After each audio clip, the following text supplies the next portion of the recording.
Hallelujah. യേശുവേ സ്തോത്രം, യേശുവേ നന്ദി. ഇടുങ്ങിയ വാതിലിലൂടെ പ്രവേശിക്കാൻ പരിശ്രമിക്കുവിൻ.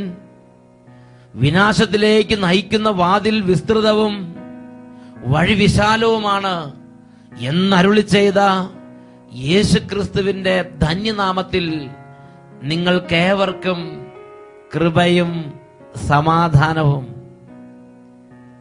Price the Lord. ഇന്ന് നാം ചിന്തിക്കുന്നത് തനത് വിധി എന്നതിനെ കുറിച്ചാണ്. ഹെബ്രായ ലേഖനം 9-ാം അധ്യായം 27-28 തിരുലിഖിതങ്ങൾ. മനുഷ്യൻ ഒരിക്കൽ മരിക്കണം, പിന്നെ വിധി എന്ന് എഴുതപ്പെട്ടിരിക്കുന്നു. മനുഷ്യൻ ഒരിക്കൽ മരിക്കണം, പിന്നെ വിധി എന്ന് എഴുതപ്പെട്ടിരിക്കുന്നു. ഹല്ലേലൂയ. പ്രിയപ്പെട്ട ദൈവമക്കളെ, ലോകത്തിന്റെ പല വ്യഗ്രതകളിടയിൽ മുഴുകിയിരുന്ന നമ്മളെ ഇതാ ഈ മണിക്കൂറിൽ ദൈവം തന്റെ രാജ്യത്തിന്റെ രഹസ്യങ്ങളെ സ്വീകരിക്കാൻ വേണ്ടി ഒരുമിച്ച് കൂട്ടിയിരിക്കുകയാണ്. യോഹന്നാന്റെ സുവിശേഷത്തിൽ 6-ാം അധ്യായത്തിൽ 44-ാം തിരുലിഖിതം പഠിപ്പിക്കുകയാണ്, എന്നെ അയച്ച എന്റെ പിതാവ് ആകർഷിച്ചാൽ അല്ലാതെ നിങ്ങളിൽ ആർക്കും എന്റെ അരികിലേക്ക് വരാൻ കഴിയുകയില്ല. അന്ത്യവിധി ദിനത്തിൽ ഞാൻ അവനെ ഉയർപ്പിക്കും. അനേകം ദൈവമക്കള് അഭിഷേകാഗ്നി പ്രോഗ്രാമിന്റെ സമയത്ത് ടെലിവിഷന്റെ മുമ്പിലിരുന്ന് വചനം കേട്ടുകൊണ്ടിരുന്നപ്പോൾ തങ്ങളുടെ പാപങ്ങളോർത്ത് അനുതപിച്ച് കരയാനും ദൈവസന്നിധിയിലേക്ക് ഹൃദയം ഉയർത്താനും ഒരു വിശുദ്ധ ജീവിതത്തിലേക്ക് തിരിയാനും ദൈവം കരുണയോടെ കൃപ ചൊരിഞ്ഞു. ഇതാ ഈ മണിക്കൂറിൽ വീണ്ടും നമ്മൾ ഒരുമിച്ച് കൂട്ടിയിരിക്കുകയാണ്. മാനസാന്തരത്തിന്റെ അഭിഷേകം അവിടുന്ന് ചൊരിയുന്നു. രോഗശാന്തിയുടെ അഭിഷേകം അവിടുന്ന് വർഷിക്കുന്നു. പരിശുദ്ധാത്മാഭിഷേകങ്ങൾ അവിടുന്ന് വർഷിക്കുന്നു. ദൈവരാജ്യ ബോധ്യങ്ങൾ അവിടുന്ന് വർഷിക്കുന്നു. കുഞ്ഞുങ്ങളെയും ബാലികാ ബാലന്മാരെയും കുടുംബങ്ങളെയും സമൂഹങ്ങളെയും സ്ഥാപനങ്ങളെയും കർത്താവ് അനുഗ്രഹിക്കുന്ന മണിക്കൂറാണിത്. ഒരു വ്യക്തിയുടെ അനുഭവം നിങ്ങളുടെ ശ്രദ്ധയിലേക്ക് കൊണ്ടുവരാം. എന്റെ പേര് ബിന്ദു. മസ്കറ്റിൽ നിന്നാണ് ഞാൻ ഈ കത്ത് എഴുതുന്നത്. 2006 എന്റെ വലത്തെ ഓവറിയിൽ സിസ്റ്റ് വളർന്നു വന്നിട്ടുള്ളത് ഓപ്പറേഷൻ ചെയ്ത് നീക്കം ചെയ്തു. വീണ്ടും 2 വർഷങ്ങൾ കഴിഞ്ഞപ്പോൾ 2008 2 ഓവറുകളിലും സിസ്റ്റുകൾ, മുഴകൾ വളർന്നു. യൂട്രസിൽ ഫൈബ്രോയിഡും ഉണ്ടായിരുന്നു. അതെല്ലാം വീണ്ടും ഓപ്പറേഷൻ ചെയ്ത് നീക്കം ചെയ്യേണ്ടി വന്നു. ഇതാ 2 വർഷങ്ങൾ കൂടി കഴിഞ്ഞപ്പോൾ 2010 വീണ്ടും എന്റെ വയറ്റിൽ വേദന ആരംഭിച്ചു. സഹോദരങ്ങളെ ചിന്തിക്കുക. 2006 ആദ്യം ഗർഭാശയത്തിൽ പ്രശ്നമായി, അത് പോയി ഓപ്പറേഷൻ ചെയ്ത് നീക്കി. വീണ്ടും 2 വർഷം കഴിഞ്ഞപ്പോൾ 2008 വീണ്ടും അതേപോലെ 2 ഓവറുകളിൽ മുഴകൾ വന്നു. അത് വീണ്ടും ആശുപത്രി പോയി ഓപ്പറേഷൻ ചെയ്ത് നീക്കി. 2 വർഷങ്ങൾ കഴിഞ്ഞപ്പോൾ 2010 ഇതാ വീണ്ടും ഉദരത്തിൽ വലിയ വേദനയും മുഴകളും പ്രത്യക്ഷപ്പെട്ടു. അങ്ങനെ ആ കുടുംബം കലങ്ങിയിരിക്കുകയാണ്. ആ സമയത്താണ് ഷാലോം ടിവിയിലെ അഭിഷേകാഗ്നി പരിപാടി എല്ലാ ഞായറാഴ്ചകളും ഞങ്ങൾ കാണാറുണ്ടായിരുന്നു. ഞാൻ വിഷമിച്ചിരുന്ന ഞായറാഴ്ച അച്ഛൻ ഒരു സാക്ഷ്യം വായിച്ചത് കേട്ടു. യൂട്രസിൽ വലിയ മുഴയുണ്ടായിരുന്ന ഒരു സഹോദരിക്ക് ഡോക്ടർ ഓപ്പറേഷൻ ചെയ്യണമെന്ന് പറഞ്ഞപ്പോൾ ആ സഹോദരി ഷാലോം ടിവിയിൽ അഭിഷേകാഗ്നി പ്രോഗ്രാമിന്റെ സമയത്ത് അതിന്റെ മുമ്പിലിരുന്ന് വചനം കേൾക്കുകയും യേശുവിന്റെ നാമം വിളിച്ചപേക്ഷിക്കുകയും ചെയ്തു. പിറ്റേ ദിവസം ആശുപത്രിയിൽ ചെന്ന് സ്കാൻ ചെയ്തപ്പോൾ യൂട്രസിലെ മുഴ പൂർണ്ണമായി മാറിയിരിക്കുന്ന സമയത്ത് തന്നെ ഞാൻ കരഞ്ഞു. എന്റെ യൂട്രസിലെ മുഴകളെ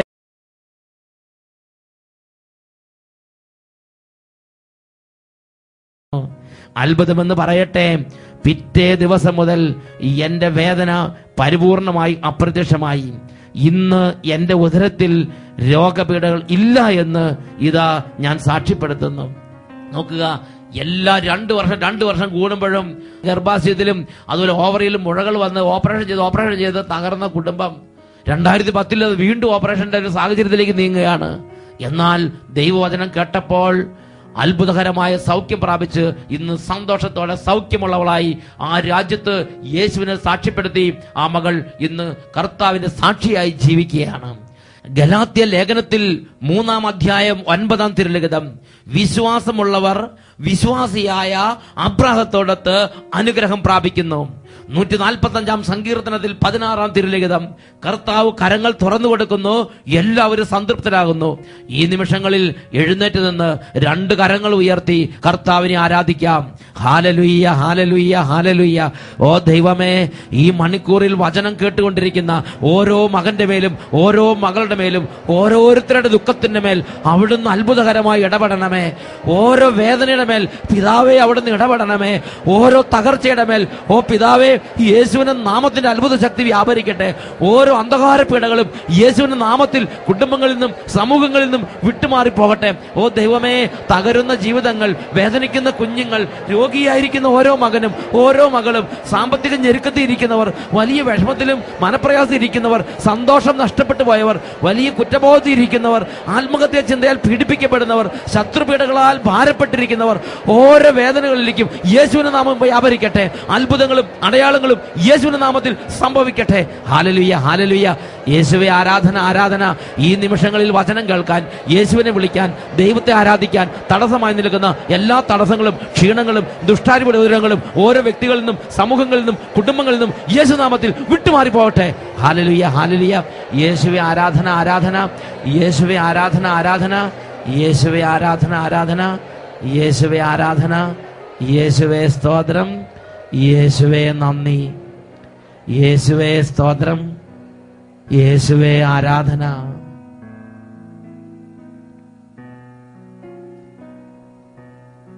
ഹല്ലേലൂയ. തനത് വിധി എന്ന വിഷയം കത്തോലിക്ക സഭ തന്റെ പ്രിയപ്പെട്ട മക്കളെ പഠിപ്പിക്കുന്ന ഗൗരവമേറിയ ഒരു വിഷയമാണ്. കത്തോലിക്ക സഭ തന്റെ മക്കളെ പഠിപ്പിക്കുന്ന വലിയൊരു ദൈവരാജ്യ രഹസ്യമാണ് മനുഷ്യന്റെ അന്ത്യങ്ങൾ. സഭയുടെ പഠനപ്രകാരം മനുഷ്യന്റെ അന്ത്യങ്ങൾ 4: 1 മരണം, 2 വിധി, 3 സ്വർഗം, 4 നരകം. ഇന്ന് നാം ചിന്തിക്കുന്നത് വിധി എന്ന വിഷയത്തെ കുറിച്ചാണ്. വിധി, തനത് വിധി. ഹല്ലേലൂയ. ഹെബ്രായ ലേഖനത്തിൽ 9-ാം അധ്യായത്തിൽ 27-ഉം 28-ഉം തിരുലിഖിതങ്ങൾ, മനുഷ്യൻ ഒരിക്കൽ മരിക്കണം, പിന്നെ വിധി എന്ന് എഴുതപ്പെട്ടിരിക്കുന്നു. പ്രിയപ്പെട്ട ദൈവമക്കളെ, ഇതാ ഓരോ മനുഷ്യന്റെ ജീവിതത്തിൽ നാം കഴിഞ്ഞ നാളുകളിൽ കേട്ടു, ആത്മാവുണ്ട്, ശരീരമുണ്ട്.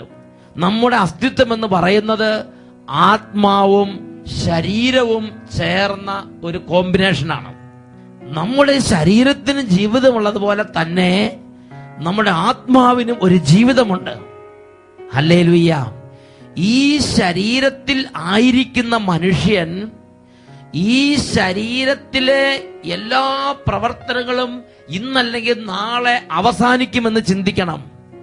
മനുഷ്യന്റെ മരണം വരുന്നതോടുകൂടെ ശരീരത്തിന്റെ എല്ലാ പ്രവർത്തനങ്ങളും അവിടെ അവസാനിക്കുകയാണ്. അവിടുന്ന് അങ്ങോട്ട് ആത്മാവ് നിത്യമായ രാജ്യത്തിലേക്ക് പ്രവേശിക്കുകയാണ്. മനുഷ്യന്റെ മരണം ഒരു നിർണായക സ്റ്റേജാണ്, ഒരു നിർണായക നിമിഷമാണ്. ഈ ഭൂമിയിൽ മനുഷ്യൻ ചെയ്തിട്ടുള്ള ഓരോ നന്മ തിന്മകൾക്കും അനുസരിച്ച് മനുഷ്യൻ മരണനിമിഷം ഒരു വിധിയെ നേരിടണം എന്ന് വിശുദ്ധ ലിഖിതം പഠിപ്പിക്കുന്നുണ്ട്. നല്ല വിധത്തിൽ ജീവിച്ചിട്ടുള്ളവർ, നല്ല പ്രവർത്തികൾ ചെയ്തിട്ടുള്ളവർ, സൽകൃത്യങ്ങൾ ചെയ്തിട്ടുള്ളവർ മരിക്കുമ്പോൾ ആ വിധത്തിലുള്ള ഒരു വിധി സ്വീകരിക്കുന്നു. ദുഷ്ടപ്രവർത്തികൾ ചെയ്തിട്ടുള്ളവർ, തിന്മ ചെയ്തിട്ടുള്ളവർ, അക്രമം ചെയ്തിട്ടുള്ളവർ മരിക്കുമ്പോൾ ആ വിധത്തിലുള്ള ഒരു വിധി സ്വീകരിക്കുന്നു. ഇതാ ഒരു രംഗം ഞാൻ നിങ്ങളുടെ ശ്രദ്ധയിലേക്ക് കൊണ്ടുവരാം. ദൈവത്തിന് വളരെ പ്രിയങ്കരമായി ജീവിക്കാൻ പരിശ്രമിച്ച സിയന്നായിലെ വിശുദ്ധ കാതറിന്റെ ജീവിതം എടുക്കുക. ഈ ലോകത്തിൽ 33 വയസ്സ് വരെയാണ് വിശുദ്ധ കാതറിൻ ജീവിച്ചത്.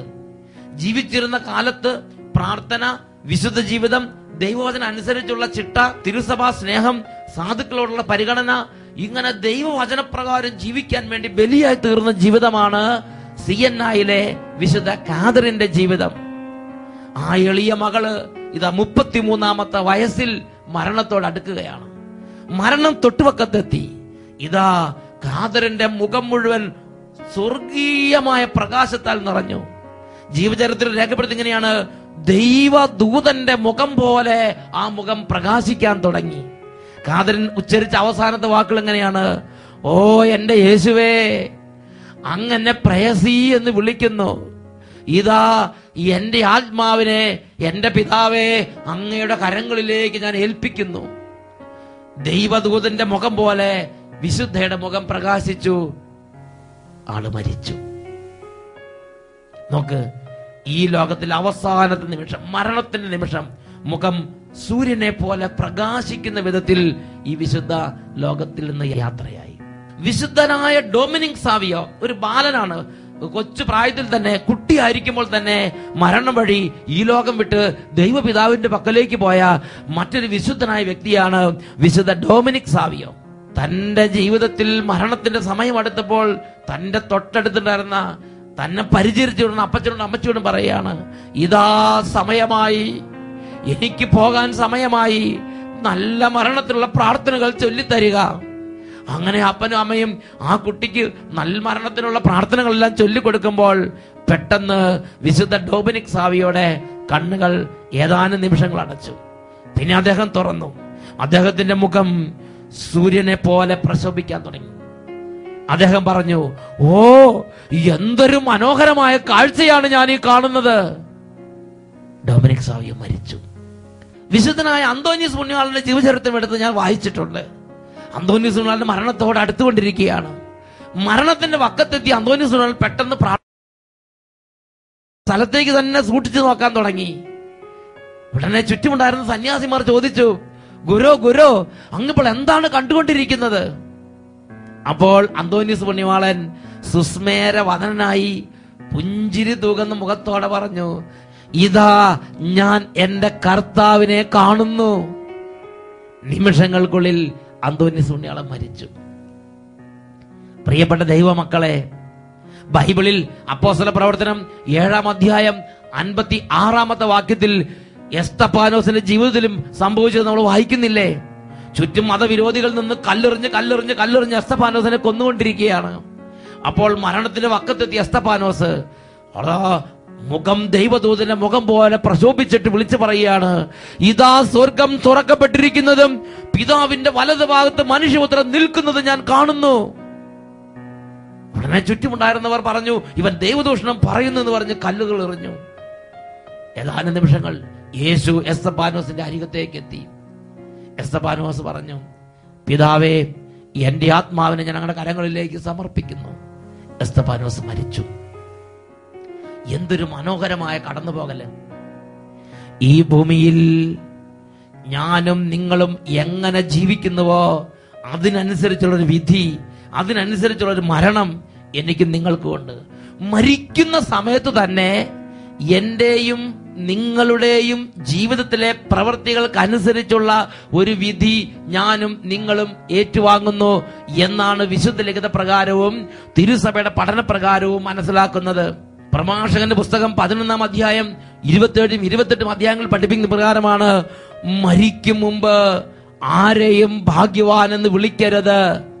മരണത്തിലൂടെയാണ് മനുഷ്യനെ അറിയുന്നത്. ജീവിതാന്ത്യം മനുഷ്യന്റെ യഥാർത്ഥ സ്വഭാവം വെളിപ്പെടുത്തും. ഹല്ലേലൂയ! ജീവിതാന്ത്യം മനുഷ്യന്റെ യഥാർത്ഥ സ്വഭാവം വെളിപ്പെടുത്തും. ഞാനും നിങ്ങളും ഈ ഭൂമിയിൽ ഒരു നല്ല ജീവിതം നയിച്ചിട്ടുണ്ടെങ്കിൽ മരിക്കുമ്പോൾ ഒരു നല്ല മരണം. ഞാനും നിങ്ങളും ഈ ഭൂമിയിൽ ഒരു തോന്നിയാസ ജീവിതമാണ് നയിച്ചിരിക്കുന്നതെങ്കിൽ മരിക്കുമ്പോൾ ഒരു തോന്നിയാസ മരണം. ഇതൊക്കെ മനസ്സിലാക്കാൻ, സിമ്പിളായിട്ട് മനസ്സിലാക്കാൻ നമ്മൾ മരിച്ചു കിടക്കുന്ന ആളുകളുടെ മുഖത്തേക്ക് ഒന്ന് നോക്കിയാൽ മതി. ചില ആളുകൾ മരിച്ചു കിടക്കുമ്പോൾ എന്തൊരു പ്രസാദാത്മകമായിട്ടാണ് മരിച്ചു കിടക്കുന്നത്. ഉദയസൂര്യൻ ഉദിച്ചു വരുന്ന പോലെയാണ് ചിലരുടെ മുഖത്തേക്ക്, മരണം കഴിഞ്ഞ് മരിച്ചു കിടക്കുന്ന ചിലരുടെ മുഖത്തേക്ക് നോക്കുമ്പോ നമുക്ക് തോന്നുക. അതുപോലെ പ്രസന്നവദനരായി മരിച്ചു കിടക്കുന്ന ആളുകളെ ഞാൻ കണ്ടിട്ടുണ്ട്. ഹല്ലേലൂയ! ഒരു മനുഷ്യൻ മരിക്കുന്ന സമയത്ത് അയാൾ ഏറ്റുവാങ്ങുന്ന വിധിക്ക് അനുസരിച്ചാണ് അയാളുടെ മുഖത്തിന്റെ ഷേപ്പ്. മരിക്കുന്ന സമയത്ത് അയാൾ കാണുന്ന കാഴ്ചക്കനുസരിച്ചാണ് അയാളുടെ മുഖത്തിന്റെ ഷേപ്പ്. മരിക്കുമ്പോൾ സ്വർഗത്തിലെ പ്രതിഫലമാണ്, നിത്യരാജ്യമാണ് പ്രതിഫലമായി ലഭിക്കുന്നതെങ്കിൽ, യേശുവിനോട് കൂടെയുള്ളൊരു ജീവിതമാണ് പ്രതിഫലമായി ലഭിക്കുന്നതെങ്കിൽ, ആ മുഖം വെട്ടിത്തിളങ്ങും, ആ മുഖം പ്രകാശിക്കും. ഹല്ലേലൂയ. എന്നാൽ മരിക്കുമ്പോൾ അഗ്നികുണ്ഡത്തിലേക്ക് വീഴുന്ന ആളുകളും ഉണ്ട് എന്നുള്ളത് ഒരു സത്യമാണ്.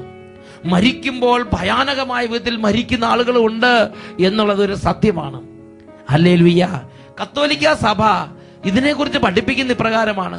Catechism of the Catholic church, കത്തോലിക്ക സഭയുടെ മതബോധന ഗ്രന്ഥത്തിൽ 1022 ഖണ്ഡികയിൽ കത്തോലിക്ക സഭ തന്റെ മക്കളെ ഇപ്രകാരം പഠിപ്പിക്കുന്നു: ഓരോ മനുഷ്യനും തന്റെ മരണത്തിന്റെ നിമിഷത്തിൽ തന്നെ സ്വജീവിതത്തെ ക്രിസ്തുവിനോട് ബന്ധപ്പെടുത്തി തന്റെ അമർത്യമായ ആത്മാവിൽ തന്റെ ശാശ്വത പ്രതിഫലം സ്വീകരിക്കുന്നു.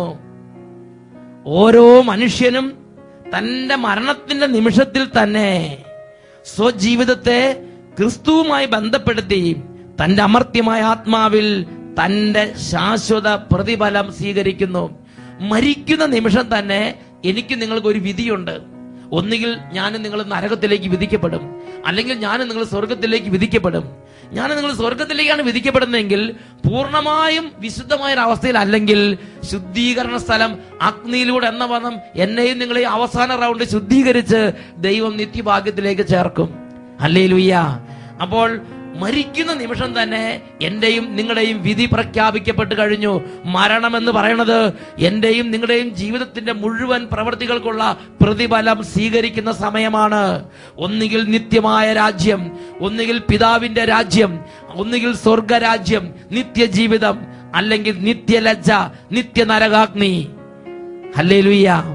വീണ്ടും കത്തോലിക്ക സഭയുടെ മതബോധന ഗ്രന്ഥത്തിൽ catechism of the Catholic church CCC 1021 ഖണ്ഡികയിൽ നാം വായിക്കുന്നത് എങ്ങനെയാണ്: എന്നാൽ ഓരോ വ്യക്തിയും മരണം കഴിഞ്ഞ് ഉടനെ തന്നെ തന്റെ പ്രവൃത്തികൾക്കും വിശ്വാസത്തിനും അനുസൃതമായി പ്രതിഫലം സ്വീകരിക്കുമെന്ന് പലപ്പോഴും പുതിയ നിയമം ഉറപ്പിച്ച് പറയുന്നുണ്ട്. പൊതുവിധി ദിനത്തിൽ ഈ തനത് വിധിയിൽ മരിക്കുന്ന സമയത്ത് തന്നെ പ്രഖ്യാപിക്കപ്പെട്ട ആ വിധി അനുസരിച്ച് എനിക്ക് എന്ത് വിധിയാണോ ഉള്ളത് അത് എല്ലാവരുടെയും മുമ്പിൽ വെളിവാക്കപ്പെടുന്ന സമയമാണ്. പ്രസിദ്ധനായ ബൈബിൾ പണ്ഡിതൻ ഡോക്ടർ മൈക്കിൾ കാരിമറ്റം ഇതിനെക്കുറിച്ച് ആത്മാക്കളുടെ ലോകം എന്ന തന്റെ പുസ്തകത്തിൽ രേഖപ്പെടുത്തുന്ന ഇപ്രകാരമാണ്: തനത് വിധിയുടെ സ്ഥിരീകരണവും പരസ്യമായ പ്രഖ്യാപനവും മാത്രമാണ് പൊതുവിധിയിൽ സംഭവിക്കുക. തനത് വിധിക്ക് മാറ്റം വരുന്നില്ല. Price the Lord. തനത് വിധി എന്ന് പറഞ്ഞാൽ ഒരു വ്യക്തി മരിക്കുമ്പോൾ അപ്പോൾ തന്നെ ആ വ്യക്തിക്ക് വേണ്ടി പ്രഖ്യാപിക്കപ്പെടുന്ന വിധി. ആ തനത് വിധിയുടെ സമയത്ത് എന്താണോ എനിക്കും നിങ്ങൾക്കും വേണ്ടി പ്രഖ്യാപിക്കപ്പെട്ടിരിക്കുന്നത് അത് പൊതുവിധിയിൽ മാറ്റം വരികയില്ല. അന്ത്യവിധിയിൽ ഇടയൻ ചെമ്മരിയാടുകളെയും കോലാടുകളെയും തമ്മിൽ വേർതിരിക്കുന്നത് പോലെ യേശുക്രിസ്തുവിന്റെ ഇരുവശങ്ങളിലേക്കും ലോകത്തിലെ സകല ജനതകളും വേർതിരിക്കപ്പെടും. ഇത് ക്രിസ്ത്യാനികൾക്ക് മാത്രമുള്ള ഒരു വിധിയല്ല, ലോകത്തിലുള്ള സകല ജനതകൾക്കും ഇതുണ്ട്. അങ്ങനെ ഇടയൻ ചെമ്മരിയാടുകളെയും കോലാടുകളെയും തമ്മിൽ വേർതിരിക്കുന്ന പോലെ യേശുവിന്റെ ഇടതേക്കും വലതേക്കും നന്മ ചെയ്തവരും തിന്മ ചെയ്തവരും തങ്ങളുടെ പ്രതിഫലം സ്വീകരിക്കാൻ വേണ്ടി വേർതിരിക്കപ്പെടും. അങ്ങനെ വേർതിരിക്കപ്പെടുന്ന അന്ത്യവിധിയെ കുറിച്ച് മത്തായിയുടെ സുവിശേഷം 25-ാം അധ്യായം 31 മുതലുള്ള വാക്യങ്ങളിൽ വെളിപ്പെടുത്തപ്പെട്ടിട്ടുണ്ട്. ആ അന്ത്യവിധിയിൽ പൊതുവിധിയിൽ എന്താണ് സംഭവിക്കുന്നത്? ഓരോ വ്യക്തിയുടെയും തനത് വിധിയിൽ അദ്ദേഹത്തിന് വേണ്ടി പ്രഖ്യാപിക്കപ്പെട്ടിരിക്കുന്ന വിധി പൊതുവിധിയിൽ എല്ലാവർക്കും പ്രത്യക്ഷീകരിക്കപ്പെടും. പൊതുവിധി, അതായത് ഇപ്പൊ എന്റെ അപ്പനോ അപ്പന്റെ അപ്പനോ അല്ലെങ്കിൽ നമ്മുടെ വല്യപ്പന്മാർ ആരെങ്കിലും മരിച്ചു, നരകത്തിലാണോ സ്വർഗത്തിലാണോ ഇപ്പൊ നമുക്ക് അറിയാൻ പാടില്ല. എന്നാൽ അന്ത്യവിധിയിൽ നമുക്കറിയാൻ പറ്റും ഇന്ന ആളുകൾ നരകത്തിലാണ്, ഇന്ന ആളുകൾ സ്വർഗത്തിലാണ്. Praise the Lord. അതാണ് മൈക്കിൾ കാരിമറ്റത്തിൽ അച്ഛൻ തന്റെ ജ്ഞാനത്തിൽ ദൈവമക്കളെ പഠിപ്പിക്കുന്നത്. തനത് വിധിയുടെ സ്ഥിരീകരണവും പരസ്യമായ പ്രഖ്യാപനവും മാത്രമാണ് പൊതുവിധിയിൽ സംഭവിക്കുക. തനത് വിധിക്ക് മാറ്റം വരുന്നില്ല. പ്രിയപ്പെട്ട സഹോദരങ്ങളെ, വേറൊരു വാക്കി പറഞ്ഞാൽ ഞാനും നിങ്ങളും ഈ ഭൂമിയിൽ ചെയ്യുന്ന ഓരോ പ്രവൃത്തികൾക്കും ഞാനും നിങ്ങളും പ്രതിഫലം സ്വീകരിക്കേണ്ടി വരും. ഹെബ്രായ ലേഖനത്തിൽ 4-ാം അധ്യായം 13-ാം തിരുലിഖിതം: അവന്റെ മുമ്പിൽ ഒരു സൃഷ്ടിയും മറഞ്ഞിരിക്കുന്നില്ല, അവിടുത്തെ കൺമുമ്പിൽ സകലതും അനാവൃതവും വ്യക്തവുമാണ്. നാം കണക്ക് ബോധിപ്പിക്കേണ്ടതും അവിടുത്തെ സന്നിധിയിലാണ്. മരണനിമിഷം നമ്മുടെ സകല പ്രവൃത്തികൾക്കും ഞാനും നിങ്ങളും കണക്ക് കൊടുക്കണം. ജ്ഞാനത്തിന്റെ പുസ്തകത്തിൽ 4-ാം അധ്യായം 20-ാം വാക്യത്തിൽ പഠിപ്പിക്കുകയാണ്, തങ്ങളുടെ പാപങ്ങളുടെ കണക്കെടുക്കുമ്പോൾ അവർ ഭയചകിതരായി ഓടിയെത്തും. അപ്പോൾ അവരുടെ ദുഷ്കൃത്യങ്ങൾ അവരുടെ മുഖത്ത് തുറിച്ചു നോക്കി അവരെ കുറ്റപ്പെടുത്തും. എന്റെയും നിങ്ങളുടെയും ജീവിതത്തിൽ ഞാനും നിങ്ങളും ചെയ്തുള്ള പാപങ്ങൾ, ഞാനും നിങ്ങളും ചെയ്തുള്ള അരുതായ്മകൾ, ദുഷ്പ്രവൃത്തികൾ, കൊടുംകൃത്യങ്ങൾ മരിക്കുന്ന നിമിഷം എന്നെയും നിങ്ങളെ കുറ്റപ്പെടുത്തിക്കൊണ്ട് എനിക്ക് നിങ്ങൾക്ക് ചുറ്റും അലറിക്കൊണ്ട് നിലകൊള്ളും എന്ന് തിരുലിഖിതം പഠിപ്പിക്കുകയാണ്. ജ്ഞാനത്തിന്റെ പുസ്തകം 4-ാം അധ്യായം 6-ാം വാക്യം, അവിഹിതമായ വീഴ്ചയുള്ള സന്താനങ്ങൾ മാതാപിതാക്കൾക്കെതിരെ തിന്മയുടെ സാക്ഷികളായി ഇറങ്ങി വരും. സഭാപ്രസംഗന്റെ പുസ്തകം 12-ാം അധ്യായം 14-ാം തിരുലിഖിതം വചനം പഠിപ്പിക്കുന്നു, നല്ലതോ ചീത്തയോ ആയ ഏതൊരു നിഗൂഢ പ്രവൃത്തിയും ദൈവം ന്യായപീഠത്തിന് മുമ്പിലേക്ക് കൊണ്ടുവരും. ഈ ഭൂമി ഞാനും നിങ്ങൾ ചെയ്യുന്ന ചെറിയൊരു നല്ല പ്രവൃത്തി ഉണ്ടെങ്കിൽ ആ നല്ല പ്രവൃത്തി മരിക്കുന്ന സമയത്ത് എനിക്ക് വേണ്ടി വാദിക്കും. ഞാനും നിങ്ങൾ ചെയ്യുന്ന ചീത്ത പ്രവൃത്തികൾ, ദുഷ്പ്രവൃത്തികൾ, നുണ, കള്ളം, വഞ്ചന, ചതി, സ്നേഹമില്ലായ്മ, ക്രൂരത, പ്രതികാരം, ഞാനും നിങ്ങൾ ചെയ്യുന്ന ഓരോ ചീത്ത പ്രവൃത്തിയും മരിക്കുന്ന നിമിഷം എനിക്കും നിങ്ങൾക്കും എതിരെ ദൈവസന്നിധി നിലവിളിക്കും. ഞാനും നിങ്ങൾ ചെയ്ത ഓരോ പ്രവൃത്തികൾക്കും ഞാനും നിങ്ങളും പ്രതിഫലം സ്വീകരിച്ചേ മതിയാവും. കൊരിന്ത്യർക്കെഴുതിയ 2-ാം ലേഖനത്തിൽ 5-ാം അധ്യായം 10-ാം തിരുലിഖിതം, മനുഷ്യർ തങ്ങളുടെ ശാരീരികത ചെയ്തിട്ടുള്ള സകല നന്മ തിന്മകൾക്കും പ്രതിഫലം സ്വീകരിക്കാൻ നാം എല്ലാവരും ക്രിസ്തുവിന്റെ ന്യായാസനത്തിൽ നിൽക്കേണ്ടവരാണല്ലോ. ഒരു വിധിയുണ്ട്, ഒരു ന്യായവിധിയുണ്ട്. എന്റെ നിങ്ങളുടെ ജീവിതത്തിൽ ചെയ്ത ഓരോ പ്രവൃത്തികൾക്കും എനിക്കും നിങ്ങൾക്ക് പ്രതിഫലം കിട്ടും. പ്രിയ ദൈവ പൈതലേ, ഇന്ന് ജീവിക്കുന്ന ഈ കാലഘട്ടത്തിൽ, ഇന്ന് എന്തെങ്കിലും ചെയ്യാൻ കഴിവുള്ള കാലഘട്ടത്തിൽ ഈ ആരോഗ്യവും ഈ സമയവും ഇതെല്ലാം തിന്മ പ്രവൃത്തികൾ ചെയ്ത് നശിപ്പിച്ച് കളയരുതേ. എന്റെയും നിങ്ങളുടെ നിത്യജീവിതത്തിന് വേണ്ടി ശേഖരിച്ചു കൂട്ടാൻ, എന്റെയും നിങ്ങളുടെ നിത്യജീവിതത്തിന് വേണ്ടി വിശുദ്ധ ജീവിതം നയിക്കാൻ വേണ്ടിയല്ലേ എന്റെയും നിങ്ങളുടെ ദൈവമായ കർത്താവ് എന്നോട് നിങ്ങളോട് ആവശ്യപ്പെടുന്നത്? ഓരോ മനുഷ്യന്റെയും മരണം നിർണായകമായ സമയമാണ്. നന്നായി ഒത്തിരി വിശുദ്ധമായി ജീവിക്കാൻ വേണ്ടി പരിശ്രമിക്കുകയും ഈ ജീവിതത്തിൽ ഒരുപാട് ത്യാഗം സഹിച്ച് കണ്ണുനീരോടെ ആത്മാവിന് വേണ്ടി വിതയ്ക്കുകയും ചെയ്യുന്ന മനുഷ്യനാണെങ്കിൽ അന്ന് നിത്യജീവൻ കൊയ്തെടുക്കും. സ്വന്തം ജഡത്തിനായി വിതയ്ക്കുന്നവൻ ജഡത്തിൽ നിന്ന് നാശം കൊയ്തെടുക്കും. മരിക്കുന്ന സമയത്ത് അത് കാണേണ്ടി വരും. എന്നാൽ ആത്മാവിനായി വിതയ്ക്കുന്നവനാകട്ടെ ആത്മാവിൽ നിന്ന് നിത്യജീവൻ കൊയ്തെടുക്കും. ഹല്ലേലൂയ. പ്രിയപ്പെട്ട സഹോദരങ്ങളെ, അതാണ് മരിക്കുന്ന സമയത്ത് തങ്ങളുടെ വിധി അറിയുമ്പോൾ, തങ്ങളുടെ അവസ്ഥ അറിയുമ്പോൾ ഇത് അനേകർ പുഞ്ചിരിച്ചുകൊണ്ടാണ് ഈ ലോകം വിട്ടു പോകുന്നത്. എന്നാൽ മറ്റനേകം പേർ വലിയ വേദനയോടെ കരഞ്ഞും നിലവിളിച്ചും പോവുകയാണ്. മത്തായിയുടെ സുവിശേഷത്തിൽ 13-ാം അധ്യായം 41-42 വാക്യങ്ങൾ, മനുഷ്യപുത്രൻ തന്റെ ദൂതന്മാരെ അയക്കുകയും അവർ അവന്റെ രാജ്യത്ത് നിന്ന് എല്ലാ പാപഹേതുക്കളെയും തിന്മ പ്രവർത്തിക്കുന്നവരെയും ഒരുമിച്ച് കൂട്ടി അഗ്നികുണ്ഡത്തിലേക്ക് എറിയുകയും ചെയ്യും. അവിടെ വലിയ വിലാപവും പല്ലുകടിയുമായിരിക്കും. നിത്യശിക്ഷയിലേക്ക് വീഴുന്ന ആത്മാക്കളെ കുറിച്ച് ദൈവത്തിന്റെ വചനത്തിലൂടെ യേശു പഠിപ്പിക്കുകയാണ്. അതായത് അന്ധകാരത്തിലേക്കും നിത്യശിക്ഷയിലേക്ക് വീഴുന്നവർ വലിയ വിലാപത്തോടും വേദനയോടും കൂടിയാണ് ഈ ലോകം വിട്ടുപോകുന്നത്. ഈ നിമിഷങ്ങളിൽ നമുക്ക് എഴുന്നേറ്റ് നിൽക്കാം. കർത്താവ് നമുക്ക് നൽകിയ ഈ ജീവിതത്തിന്റെ അവസാന ഒരു വിധിയുണ്ട്. എന്റെയും നിങ്ങളുടെയും ഓരോ പ്രവൃത്തികൾക്ക് അനുസൃതമായി ഞാനും നിങ്ങളും വിധിക്കപ്പെടും. ഈ നിമിഷങ്ങളിൽ എല്ലാ ദൈവമക്കളും ദൈവസന്നിധിയിൽ ഹൃദയം നുറുങ്ങി പ്രാർത്ഥിക്കട്ടെ. Hallelujah, hallelujah, hallelujah. ഓ ദൈവമേ, ഈ ലോക ജീവിതത്തിൽ തിരിച്ചറിവോടെ ജീവിക്കാൻ, സ്വർഗത്തെ ലക്ഷ്യമാക്കി ജീവിക്കാൻ, ആത്മാവിന്റെ നിത്യതയെക്കുറിച്ച് ചിന്തിച്ച് ജീവിക്കാൻ പരിശുദ്ധാത്മാവിന്റെ അഭിഷേകം, പരിശുദ്ധാത്മാവിന്റെ പരിജ്ഞാനം ഹൃദയങ്ങളിലേക്ക് വർഷിക്കണമേ. Hallelujah, hallelujah, hallelujah. യേശുവേ ആരാധന, ആരാധന, ആരാധന. യേശുവേ ആരാധന, ആരാധന, ആരാധന. Hallelujah, hallelujah. യേശുവേ ആരാധന, ആരാധന. യേശുവേ ആരാധന, ആരാധന. യേശുവേ ആരാധന, ആരാധന. യേശുവേ ആരാധന. യേശുവേ സ്തോത്രം. യേശുവേ നന്ദി. യേശുവേ സ്തോത്രം. യേശുവേ ആരാധന.